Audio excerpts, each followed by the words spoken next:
an airframe that failure. could, catastrophic failure. That could, Yeah, I believe that is the epitome of. Yeah, he put it in the back and blows the tail off, blows the whole tail of the plane. Well, that's bad news. It's not great. No, not at all.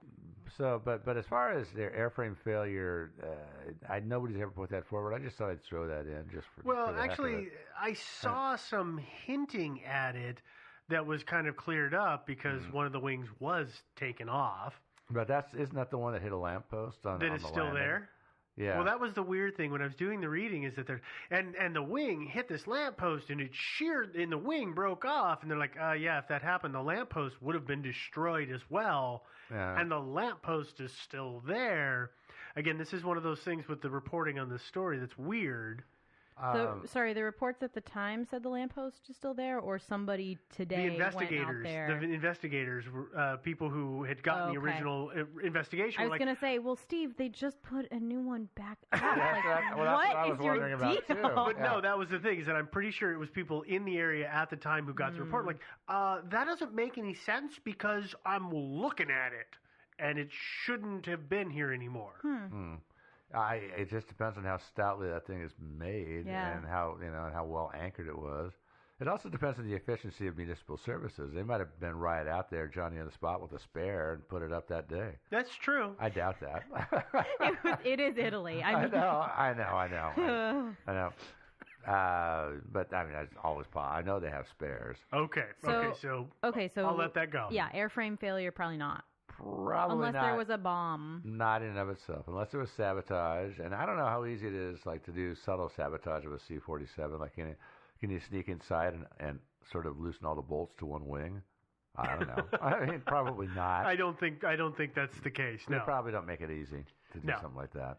So airframe failure, probably not, unless there was, of course, a bomb. Okay, so you've said that 4 times. I know Yeah. you're leading me somewhere. I'm kind of, this is called, in the literary world, it's called foreshadowing.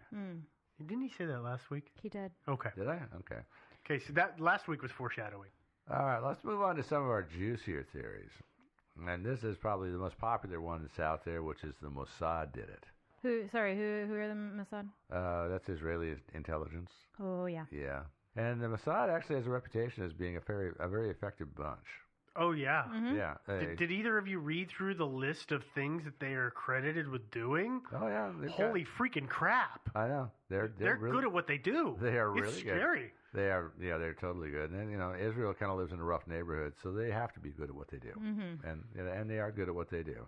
And this particular theory, the Mossad done it, has actually been suggested even by members of the Italian government. Wow. So yeah, it's not just tinfoil hat types on the internet. It's actual, cabinet ministers and things like that. Like I said, it's the most prevalent theory out there. So the whole genesis of this story begins in February 1973. Libyan Airlines Flight 114 to Cairo was thrown off course by a sandstorm, and it wound up over the Sinai Desert, which, as you probably know, and maybe you don't know, after the 1967 war, the Sinai was occupied by Israel. Okay. Right.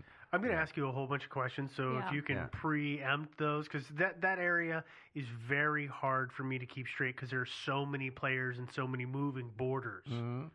Yeah, they do shift a little bit, don't they? Yeah. Well, anyway, so it was over the Sinai, and it was trying to turn back, and of course, Israeli warplanes intercepted it. One of the things the Israelis noted, this thing had just flown over the Suez through a no-fly zone, and Egyptian ground defense missiles had not shot it down, which made them a little suspicious. They thought it was maybe a spy plane instead of a passenger jet, so they shot it down. Turns out that was a bit of a mistake. It was full of civilians. All but, I think, 9 people died in the crash. So, yeah, kind of a black eye for the Israelis. And, of course, this was a Libyan plane, mostly Libyans on the plane, and Muammar Gaddafi, who was the ruler of Libya at the time, was thirsting for revenge against the Israelis. And so he wanted to shoot down an El Al airliner. And El Al, of course, is the Israeli national airline. Okay. Yeah, and so they decided to shoot one down flying out of Rome, and they wanted to shoot the biggest one they could, which at that time would have been a 747. Okay. So the plan was to shoot down a 747 at Fiumicino Airport in Rome. Is that how it's pronounced? Sure. Miss Italian girl? We're just going with your pronunciations from now on. Okay. So Muammar Gaddafi wanted to mount a joint Libyan-Egyptian operation. And again, Gaddafi is in charge of Libya. Of Libya. Okay. Yeah. Got and it. Anwar Sadat, who was successor to Gamal Abdel Nasser, who had recently died of a heart attack, is the president of Egypt. How do you keep all that in your head? I know, seriously. I'm looking at my notes and I don't have any of that. Yeah.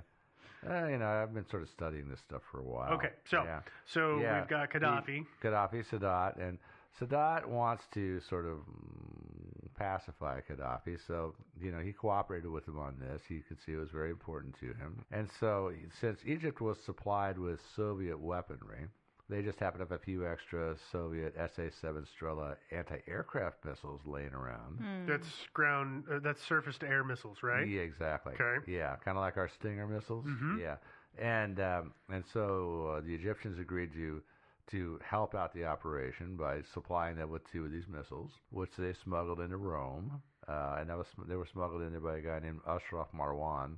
He was an Egyptian who, by the way, was actually working for the Mossad at this time. Yeah, he was. He worked for the Mossad for years, actually. And Ashraf Marwan actually wound up living in London, where he died in 2007 under what they call suspicious circumstances. Yeah, so there's another unsolved mystery for us. He drowned in an empty tub. He fell off the balcony of his apartment building. Yeah. Got it. Okay. Yeah, went over the railing somehow, and so it's considered a mystery. But so his wife actually smuggled him into Rome under diplomatic bag and passed him off to Marwan, and then he had to meet up with these terrorists. Gaddafi had recruited 5 Black September terrorists and Black September is a Palestinian group, called themselves Black September, named after the events of September 1970. In Jordan, which is getting off into the weeds some more, but that's where they get their name from, because that September 1970 is called Black September by the Palestinians because of what happened, the Jordanian Civil War, and they got their asses handed to them by King Hussein of Jordan, and that's why they call it that. Okay. So this group pops up, Black September. You might have heard of them, the Munich Olympics in 1972. They massacred a bunch of Israeli athletes. That was Black September. Oh, okay. So anyway, I won't get too much into detail about this operation, but essentially Ashraf Marwan had to meet up with these guys, deliver the missiles. So he has them in the trunk of his car. So 5 guys? No, he has the missiles. Oh, okay. Yeah. So this is hilarious.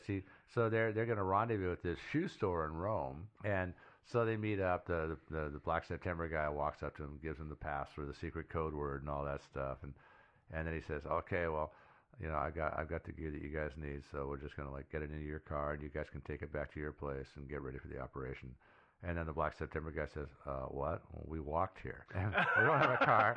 And oops, and they scratch their heads a little bit, and then what the Black September guys did is they went down the street to a carpet store, and they bought a couple of big Persian rugs and brought them back, and they rolled up the missiles and the launchers in the rugs. And then they all threw them on their shoulders and carried them back. And they actually went to a subway station and took them back to their place on the subway. Oh my gosh! Anti-aircraft missiles rolled in carpets on the Rome subway. That's incredible. Yeah, I know. That's creative. It really is. Yeah. So they got their missiles back to where they needed to be, but it turns out that Anwar Sadat actually didn't want this plot to succeed. And he had actually told Ashraf Marwan to rat out these guys to the Italians. But Marwan had already told the Mossad anyway, so the Mossad tipped off the Italians. And the Italians were cooperative, and they captured all the terrorists before they could shoot down an airplane and kill hundreds of people. So it was a successful operation all the way around. And the Italians were kind enough also. The Israelis asked them if they could have one of the Strelas, the anti-aircraft missiles. And the Italians said sure. They gave him one. Because they hadn't seen a Strela before. They wanted to take it apart and have a look at it. Yeah. But here's where the Italians didn't quite do the right thing. They released the terrorists because they were afraid of terrorist reprisals. And so apparently what I heard is that they tried them, maybe convicted them. I'm not sure how far along it went. But then eventually they just let them go. What they did is supposedly Argo 16, that's our plane that crashed, supposedly it transported those 5 from Italy to Libya via Malta. And as the story goes, I have heard anyway, is that in Malta, the Mossad agents spotted the plane and figured out what they were up to. They figured out they were taking the Black September guys back to Gaddafi's home place, and that this theory is that the Argo was downed by bomb or whatever in retaliation for the release of the Black September terrorists. That's why, and by Mossad. So I think the reason that they released him, if I understand correctly, is that Italy had a double policy. In other words, because it was fearing getting attacked by anybody, they were, okay, well, we're on your side, so we will totally fight against them. Oh, we captured some of them. Well, we're going to return them to their place and make a deal with the place that they came from so that they don't attack us. So you don't attack us because we'll fight them, and they won't attack us because we fight you. And like they tried to be Switzerland in the whole deal. Yeah, it wasn't quite. It didn't work. Well, they're a little too strategically located to be Switzerland. You know. Yeah. Switzerland's kind of out of the way. That works to their advantage. But obviously. they were trying to be semi-neutral, and it just they went about it in the wrong way. They tried to be sneaky about it. Oh yeah, and they had a thing called the Moro Pact, although that was not yet in place at this time, as far as I know, which essentially said exactly what you're talking about. They agreed to sort of look the other way as long as the terrorists didn't blow anybody up or shoot anybody on Italian territory. They would let them operate and do whatever they wanted. And so that's a variant on this theory that the Mossad brought down Argo 16, which is that they were retaliating for the Moro Pact. This is named after the prime minister at the time, Prime Minister Moro of Italy, concluded a pact with the PLO, essentially a mutual non-aggression pact. And so what this is the PLO could do whatever they wanted. If they were apprehended, they would be let go. They could actually live in Italy and operate out of Italy even, as long as, this is the quid pro quo, no attacks took place on